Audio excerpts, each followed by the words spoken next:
Bonjour, ici Catherine Saint-Laurent de la Casa de la Couture. Donc aujourd'hui, on va s'attaquer au Dolman Top de Jali, le patron numéro 3352, donc un petit haut très simple à faire. Donc on a notre pièce devant, notre pièce d'eau, puis on a l'option de rallonger la manche. Donc c'est un haut manche aux souris avec un rajout de manche, puis avec une bande d'encolure. J'aimerais spécifier que la bande d'encolure est taillée sur le sens de la trame. Mais ici, j'ai utilisé un tissu qui est extensible. Si j'avais utilisé le même tissu que j'ai utilisé pour la chemise, qui est un tissu non extensible, j'aurais pas pu le tailler sur la trame. Il aurait fallu que je vienne le tailler sur le biais en 45 pour avoir du stretch parce qu'on doit épouser un rond et non une ligne droite. Donc, c'est super important. Si vous avez un tissu non extensible, il faut vraiment aller chercher le biais qui rend le tissu très extensible pour venir mouler l'encolure. Donc, pour commencer, on va mettre notre devant et notre dos endroit contre endroit.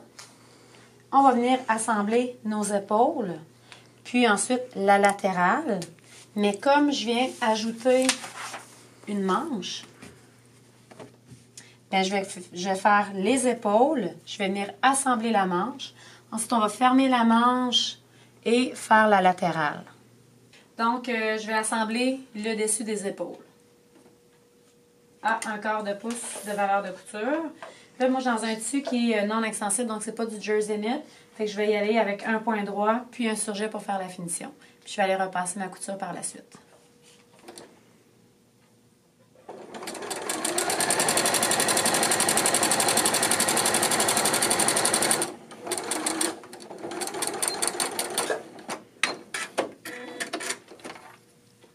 Donc, si je viens faire la finition surjet, j'aurais très bien pu faire un point zigzag, mais la surjeteuse, c'est plus rapide.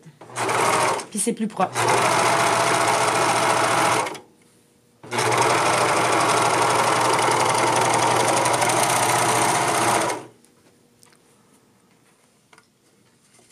Donc ici, je viens repasser ma couture d'épaule vers le dos. Donc, on peut voir, ici, c'est vraiment mon dos, ici, mon devant, parce que l'encolure est beaucoup plus prononcée dans le devant versus le dos. Donc, on va aller poser la manche, le rajout de manche, si vous prenez l'option, ici, dans la manchure. Donc, je vais vous donner un petit truc, parce que moi, je ne suis pas une fille qui aime épingler. Je vais plier ma manche en deux. Donc, ici, c'est la tête de manche. Puis, ce que je vais venir faire, c'est un tout petit triangle. Donc, si on regarde ici, c'est vraiment un tout petit triangle parce que je ne veux pas nuire à ma valeur de couture. Si je regarde mon devant et mon dos,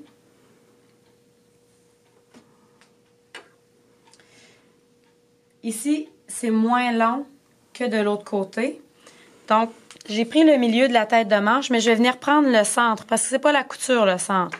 Donc, je vais venir joindre ici mes deux bouts comme ça. Et ici, je vais venir faire un petit triangle. Donc ça va être mon milieu de la tête de ma manche.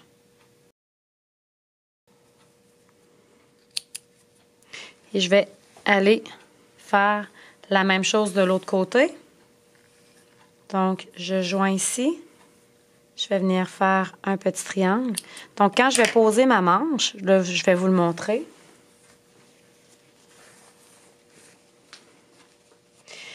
Petit truc, j'ai un tissu qui est non extensible avec un tissu qui est extensible. Donc, un jersey knit, puis de la rayonne. Je vais mettre mon tissu qui est extensible en dessous et non sur le dessus. Parce que le pied, si je faisais l'inverse, bien, il pourrait tout étirer mon stretch sur le dessus. Puis là, j'aurais beaucoup de difficulté à arriver. Donc, je vais vraiment mettre ma rayonne sur le dessus. Moi, ce que je fais toujours, c'est que je fais mon avance-recul, c'est en dessous de l'aiguille, donc je peux venir manipuler puis il n'y a rien qui va se déplacer. Mon petit triangle.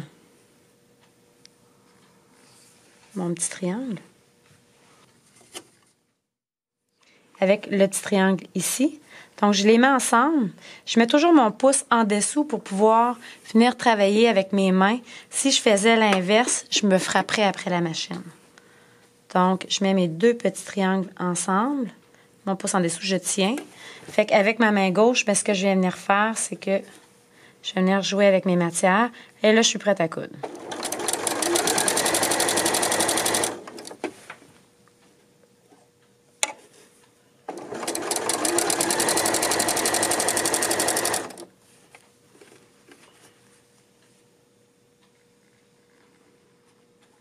Ma valeur de couture vers le dos.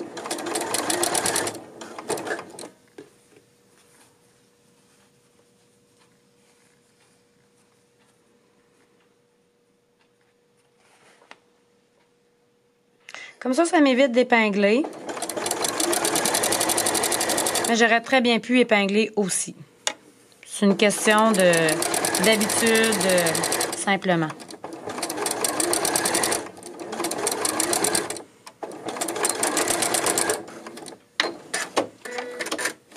Puis là, ici, je vais venir faire la finition à la surjeteuse.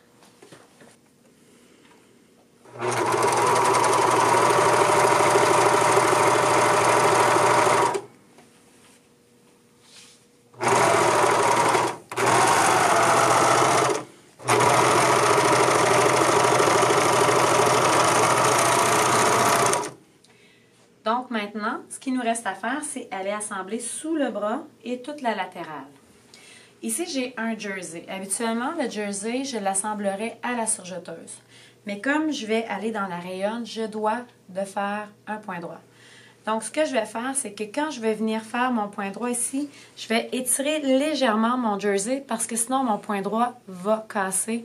On ne peut pas faire du point droit dans de l'extensible sans l'étirer d'abord, sinon c'est sûr, ça casse. Oui, c'est long, mais j'ai pas besoin nécessairement de me faire de repères puisque j'ai quand même un joint ici à faire.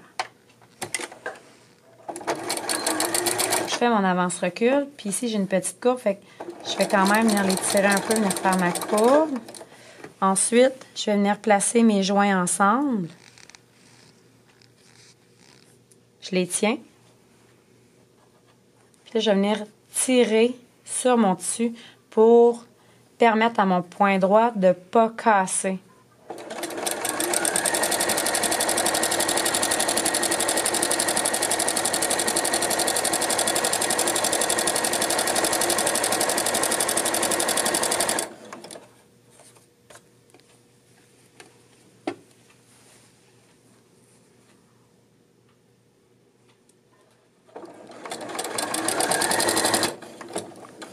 Ici, je ne viendrai pas coucher mon surjet comme on faisait à la surjeteuse, un par en haut, un par en bas, parce que la rayonne étant très, très, très mince, je peux me permettre de coucher mes 2 côtés. Il faut juste que le fitting soit bon, qu'on ait vraiment bien placé nos tissus pour avoir un super de beau joint. Puis ici, comme je vous ai montré tantôt, je vais prendre mes 2 bouts ensemble. Je les tire. Puis là, je veux dire, j'ai quand même un motif à respecter ici, là. Fait que c'est un bon point de repère aussi pour faire fitter les motifs. Donc, je viens le pouce en tour comme ça. Je peux lâcher le reste. Puis, avec ma main gauche, je viens placer. Là, ici, je ne veux pas étirer le dessus. C'est pas comme dans le jersey knit. Ici, je suis dans de la rayonne. Donc, je vais simplement suivre les griffes d'entraînement.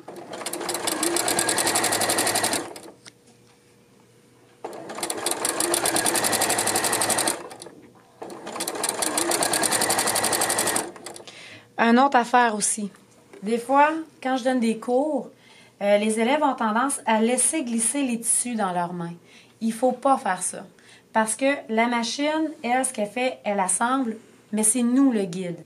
C'est nous autres qui dit à la machine qu'est-ce qu'on veut. Il faut qu'on tienne nos tissus ensemble. Si on ne les tient pas ensemble et qu'on les fait glisser, la griffe d'entraînement en dessous, elle va se dire ah, « OK, je peux prendre le tissu d'en dessous plus. » Puis là, ça va faire qu'on appelle faire boire le tissu, puis on ne veut pas faire boire le tissu. Donc, il faut vraiment le tenir, puis créer une légère tension, mais vraiment très légère, puis on avance en suivant les griffes d'entraînement. Ça prend un petit peu de pratique, mais à force d'en faire, ça vient tout seul.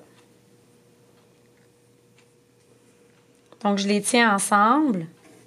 Je crée une légère tension, puis j'avance au rythme des griffes d'entraînement.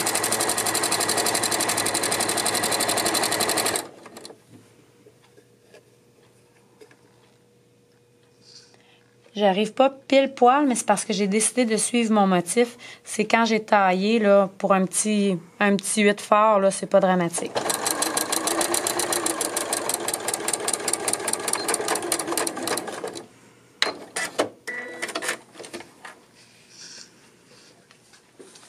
Ici aussi, j'aurais pu juste faire surjet, puis après ça, venir faire point droit.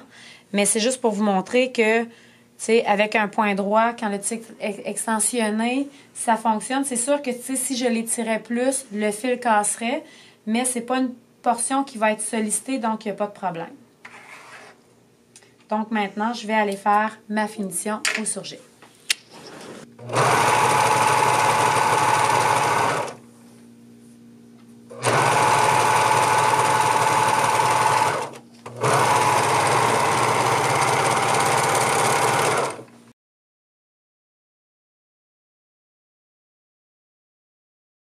Donc, on est rendu à poser la bande d'encolure.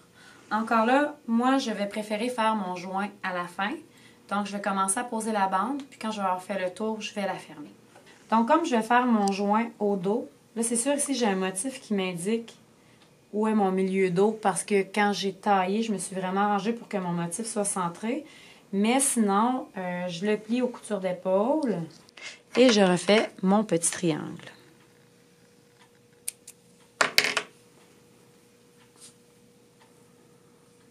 Donc, la façon que la bande d'encolure est posée, c'est qu'on va venir la poser ici, sur l'envers. Je vais mettre l'endroit de ma bande. Donc, l'envers, on voit l'envers des deux côtés. Encore là, je vais partir ma couture un peu plus loin.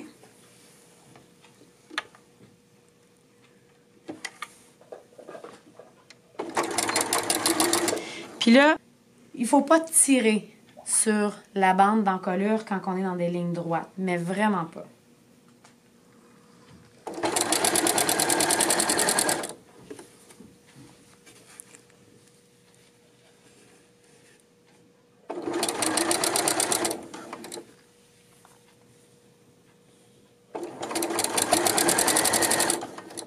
Tantôt, je disais, on ne pose pas du stretch par-dessus du tissé, mais dans ce cas-ci, oui, on va le faire puisque c'est la bande d'encolure. Mais on ne tire pas du tout, on fait juste la déposer, puis on suit.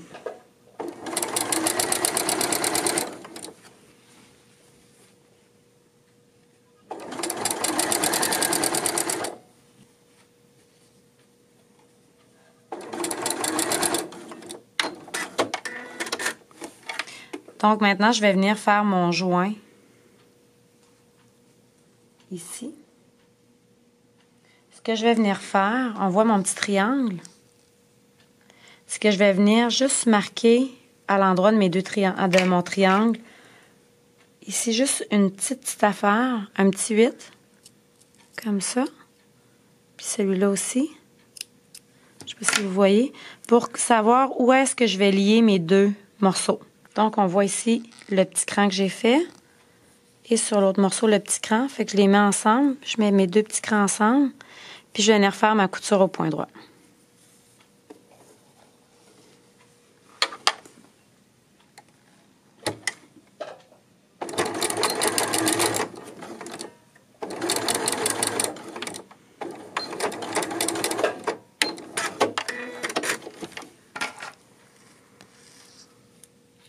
C'est pas un ciseau qui coupe, ça, c'est un coupe-fil. Puis, je vais venir écartiller mon joint au fer à repasser.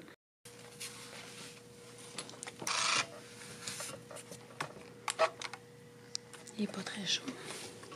Oups. Voilà. Donc, je vais venir fermer mon joint. Je réembarque sur ma couture ici. Là, on ne voit pas très bien, c'est ton sur ton, là. Donc, je vais venir faire un petit avance-recul pour barrer ma couture.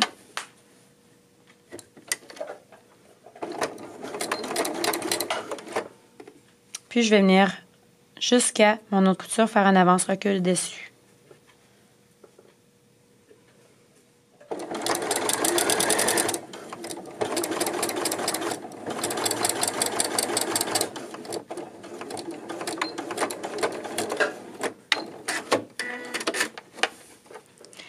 là, le fun commence. Là, ce qu'on veut venir faire avec notre bande d'encolure, c'est de venir faire comme ça, la plier comme ça. Donc, elle est ici. Là, on va aller la repasser pour la plier comme ça. Puis ensuite, on va la plier comme ça. Puis ensuite, on va la plier comme ça.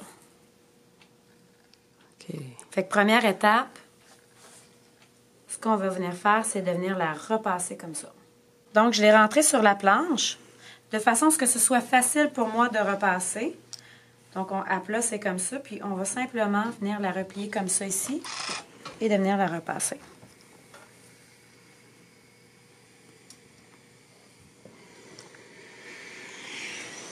Mon père réchauffe beaucoup.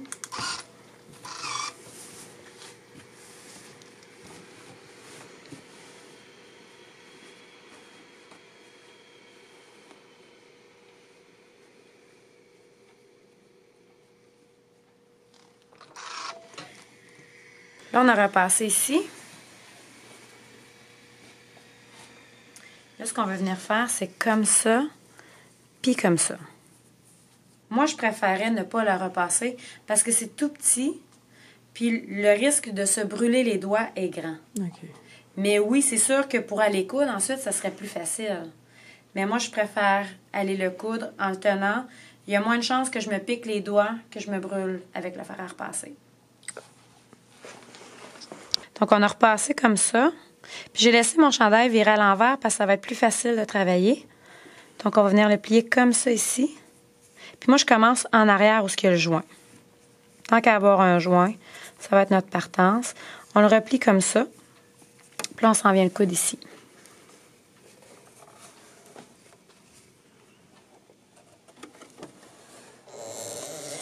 De là, l'importance d'avoir un pied marcheur, parce qu'on a plusieurs épaisseurs. Puis si on avait notre pied régulier, bien notre pied régulier pousserait tout notre tissu.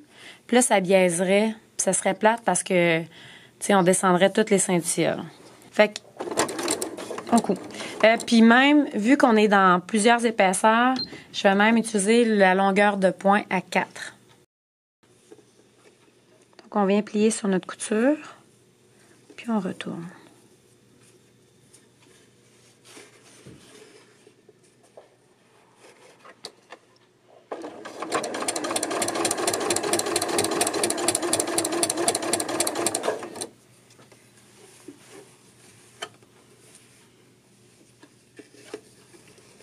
Donc, on plie sur la couture. On retourne.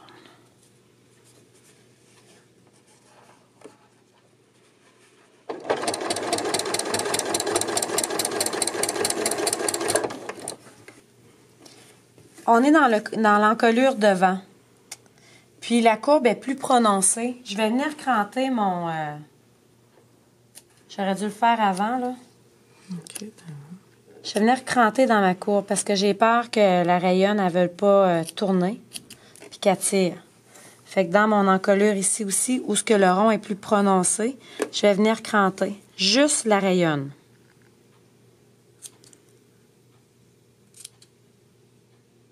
Je veux pas que ça fasse de moton. C'est que quand je vais retourner ça comme ça, je veux pas que la rayonne attire sur ça parce que la circonférence est plus petite ici que là. Puis ça aurait tendance à venir tout friper. Puis ça, on travaille fort, là. On veut pas que ça arrive. C'est par prudence. Mais vraiment juste la rayonne dans la partie très courbe.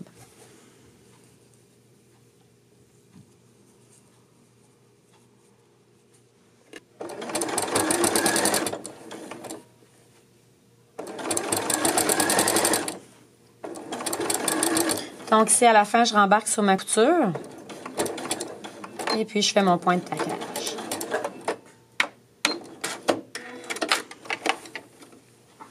Donc, je vais la tourner pour vous montrer.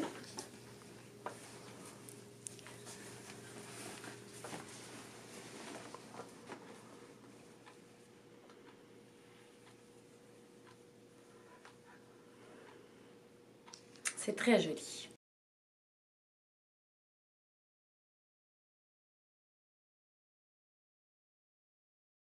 Donc, petit truc pour la bande d'encolure. On pourrait très bien venir découper le patron et venir découper notre bande d'encolure au ciseau. La problématique, c'est que ça peut créer des largeurs un peu différentes tout au long. Puis comme c'est très précis et c'est petit, je vais plutôt préférer utiliser la règle avec le couteau rotatif. Donc, ce que je vais venir faire au départ, c'est de venir équerrir mon morceau. Donc, c'est super important, comme la bande d'encolure vient sur une ligne de pliure. Donc, je vais utiliser la petite ligne sur ma règle que je viens raccoter sur la pliure de mon tissu. Puis, je vais venir équerrir mon morceau. Donc, ici, j'ai un angle droit. Ensuite, je vais venir mesurer ma bande d'encolure. Donc, elle mesure 1 pouce et une ligne. OK. Remettons là.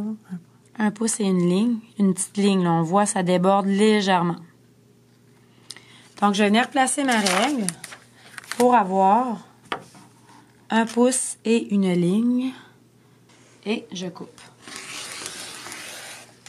Et j'ai une bande d'encolure qui est parfaite. Donc, quand je vais venir la coudre, les chances d'erreur que ça soit plus gros, plus petit, sont nulles. À la limite, presque nulles, dépendamment quand on va venir la coudre. On va essayer d'être le plus précis possible. Donc, ça nous donne une grosse chance. Aussi, moi, je ne vais pas nécessairement la couper tout de suite à la longueur qu'ils veulent. Je la laisse pleine longueur, puis je vais venir la couper à la fin. Moi, je préfère ça.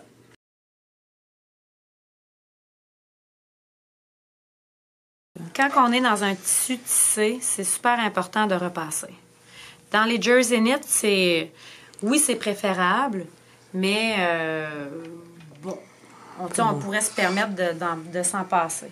Mais les tissus tissés, on les repasse, ça tombe super bien, puis ils tiennent super bien. Là, il faut qu'on vienne faire notre ourlet dans le bas. Pour celles qui sont très débutantes puis qui ont de la misère avec leur passage, je vais vous donner un super indice. On va aller à la machine, puis on va faire un point de faux fil. Ou un point de soutien. Ici, pour ma longueur de point, je vais utiliser la longueur la plus grande que la machine à coudre va offrir. Donc ici, je vais être capable d'aller à 5. Puis, je peux même utiliser un guide pour avoir plus de précision. Donc ceci, c'est un guide aimanté avec un aimant en dessous. Ça a une très bonne adhérence quand vous avez une plaque d'aiguille qui est suffisamment grande pour le guide aimanté. Donc, moi, je veux repasser mon ourlet à 1,5 pouce. Donc, je le mets de façon comme ça ici pour avoir la largeur que je veux avoir. C'est que je vais accoter mon tissu dessus comme ça. Puis, je vais garder le tissu à côté comme ça. Ça veut dire que si je vais coudre puis je fais comme ça, ça ne sert à rien de l'utiliser. Il faut vraiment que je vais le faire frôler.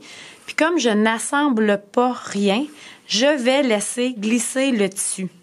Comme moi, je vais avoir un ourlet d'un quart.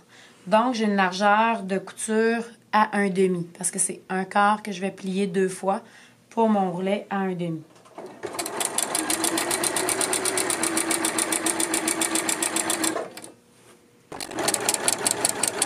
Là, il n'y a pas d'avance-recul.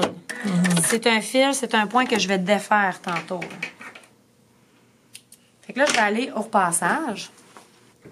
Je vais venir plier le tissu sur la couture que je viens de faire.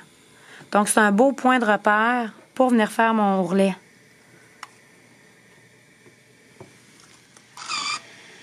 Donc là, je remets ma longueur de point à 3,5. Parce qu'à 5, ça serait complètement inutile. Puis là, quand on va venir plier, tu sais, je ne veux pas venir plier comme ça parce que je suis dans une courbe. Donc, je vais suivre ma courbe.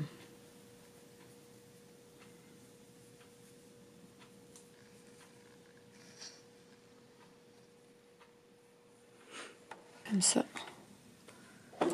Et j'y vais.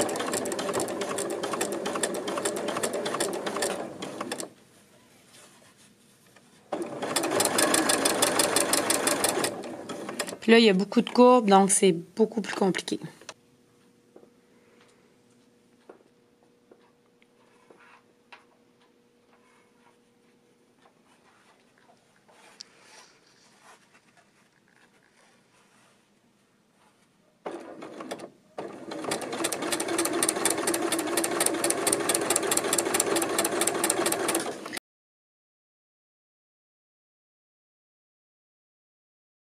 un autre petit truc, du ruban double face au fer, donc à coudre.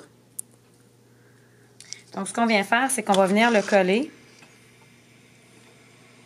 sur le bord du dessus. Puis ça, il y a une colle en dessous, puis il y a un ruban papier sur le dessus. Il ne faut pas se tromper quand on l'applique.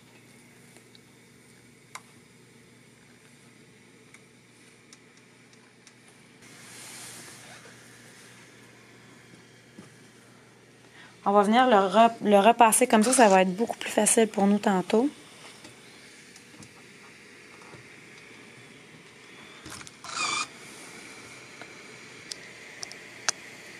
Après ça, je vais le replier comme ça.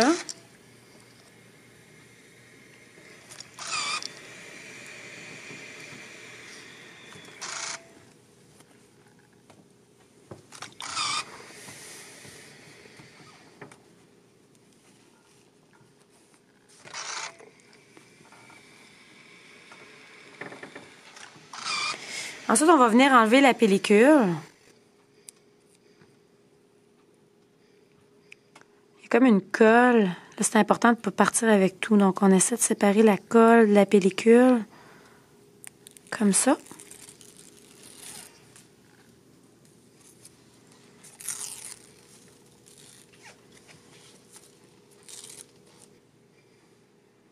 Fait qu'après ça, au fer, on va venir coller la pellicule.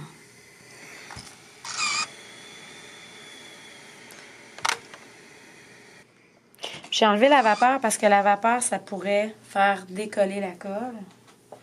Donc, c'est une colle qui est temporaire. Parce que si on avait une colle qui était très adhésive, ben l'aiguille, quand elle piquerait, la colle resterait sur l'aiguille, puis ça serait vraiment impossible de coudre. Donc, comme ça, c'est parfait, ça tient, on n'a pas besoin d'épingler, notre pli est parfait. Fait qu'on s'en va coudre ça, les doigts dans le nez. C'est sûr, je repars de mon ourlet de tantôt avec Ton point. C'est ça.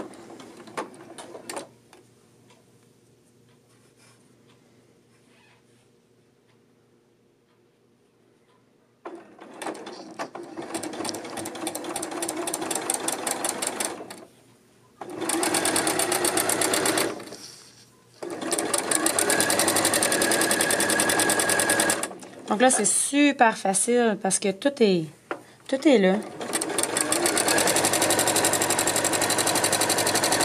Tout se tient tout seul. C'est magique. Parce que ça va tellement faire une couture qui est stable. Ça va tellement être plus beau. T'sais, si je compare à tantôt, j'avais de la misère à faire une ligne parfaite. On va comparer les deux.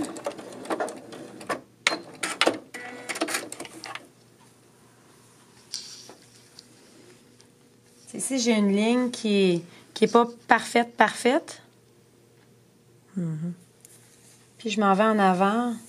Écoute, là, tu sais, ça n'a pas été long à coudre, là. Tu sais, oui, de la préparation, mais, mon Dieu, de la facilité. Tandis que de l'autre côté, ben là, il me reste mon faux fil à enlever.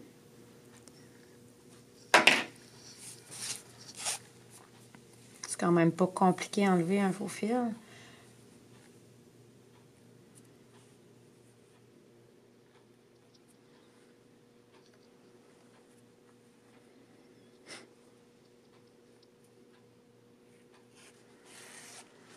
Puis aller repasser mon ourlet.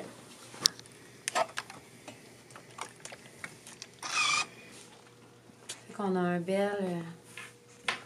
tu vois, en avant, c'est avec la colle, puis en arrière, c'est sans la colle. C'est plus beau avec le double face.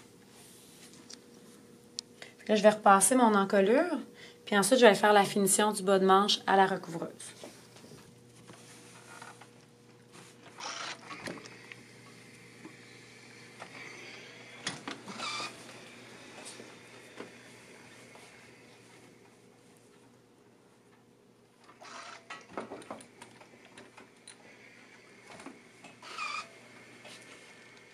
Donc, ce qu'il nous reste à faire, c'est la finition ici de la manche. Puis comme c'est un tissu qui est extensible, je vais le faire avec la recouvreuse. Donc, pour faire le bas de manche, c'est toujours plus facile de repasser avant. Donc, mon amie Jeannette va m'aider parce qu'on est dans un petit rond. Donc, je vais le replier de la largeur que je veux l'avoir. Dans ce cas-ci, je vais replier environ un demi-pouce.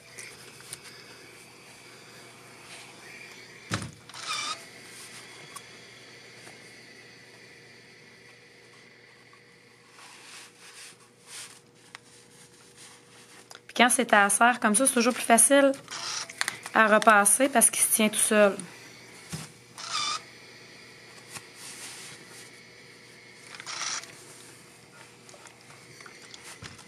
Donc, mon rebord, je pourrais le faire aussi à la double aiguille avec la machine à coudre ou au point zigzag. Je préfère encore la double aiguille que le point zigzag ou encore la recouvreuse, un point que j'adore. Quand on travaille avec la double aiguille ou la recouvreuse, c'est sûr qu'il faut travailler sur l'endroit. Je préfère travailler avec ma manche qui va être à l'envers pour travailler sur l'endroit parce que ça va être plus facile que si j'avais à travailler comme ça. Je vais partir sur ma valeur de couture qui se trouve être le sous la manche. Je la rentre en dessous. C'est important quand on travaille avec la recouvreuse d'avoir le dessus où ce que les griffes vont être partout.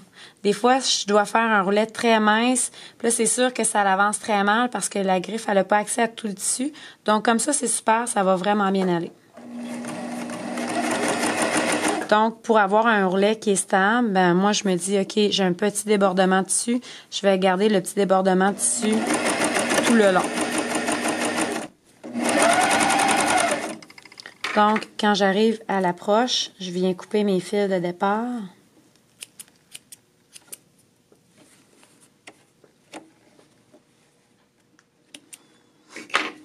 Puis, je vais revenir sur mes fils environ pendant un 3/4 de pouce, 1 pouce.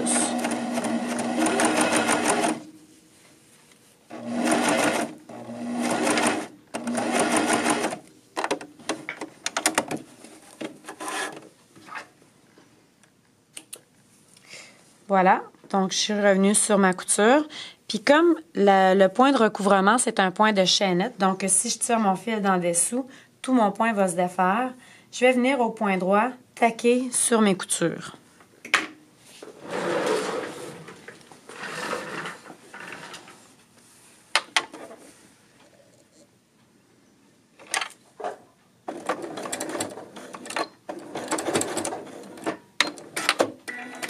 Donc, juste un petit avance-recul.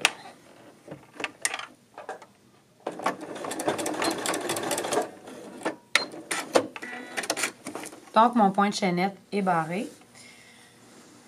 Ça me fait une super de belle couture professionnelle qui est extensible. On fait ça pour les 2 manches. Tadam!